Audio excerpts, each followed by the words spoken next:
ಹೌದು ಸ್ವಾಮಿ, ಹೌದು ಸ್ವಾಮಿ. ಈ ಬಿಗ್ ಬಾಸ್ ಮನೆಯಲ್ಲಿ ಕಳಪೆ ಬಗ್ಗೆ ಯಾಕ್ರಿ ಯೋಚನೆ ಮಾಡ್ತಾರ? ಕಳಪೆ ಆದ್ರೆ ಪಕ್ಕ ಮೋಟುಟ್ಟಿ, ಈ ಕಳಪೆ ಇರೋದೇ ಧನರಾಜ್ ಕೊಡಕ್ರಿ.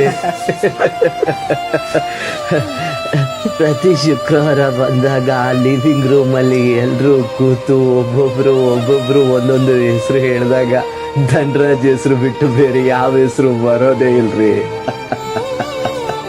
ನಂಗೆ ಗೊತ್ತಾಗೋಯ್ತ್ರಿ, ಈ ರೀಸನ್ ಕೊಡ್ಬೇಕಾದ್ರೆ ಅವರಲ್ಲಿ ಏನ್ ಪ್ರಾಬ್ಲಮ್ ಇದೆಯೋ ಅದನ್ನೇ ಇನ್ನೊಬ್ರಿಗೆ ರೀಸನ್ ಆಗಿ ಕೊಡ್ತಾರೆ. ಈ ಎಂಟರ್ಟೈನ್ಮೆಂಟು, ಇನ್ವಾಲ್ವ್ಮೆಂಟು, ಪ್ರಾಮಾಣಿಕತೆ ಇವೆಲ್ಲ ಮಿಕ್ಸ್ ಆಗಿ ನನಗೆ ಗೊತ್ತಿಲ್ಲದೆ ಈ ಬಿಗ್ ಬಾಸ್ ಮನೆಯಲ್ಲಿ ಏನ್ ಮಾಡ್ಬೇಕು ಅಂತಾನೆ ತಲೆ ಕೆಟ್ಟೋಗಿದೆ ರೀ.